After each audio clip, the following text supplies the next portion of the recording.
من پسر کوهم از نسل کاوان، از پرچم رستم، از خون آریایی.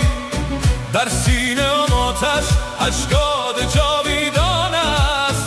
این نام تاجیک افتخار ابد است.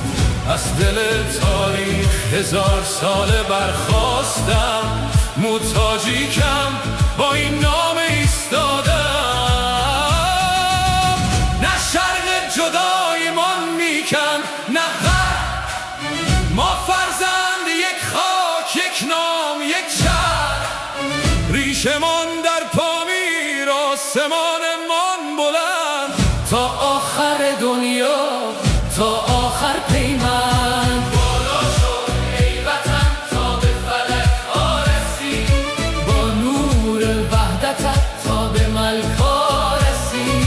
از قله پامیر تا لبرود زرافشان، با نام تو جهان را به شرف ها رسی. مو تاجیکیم، وارث تاج و تختیم، با هم یک صدا، یک قلب، یک بختیم. تاجیکستان ما با تو سربلندیم، تا ابد، تا ابد زنده باشیم. افتخار دارم که من تاجیکم، فارسم، آریایی. از خاک مقدس، از دیار سامانی.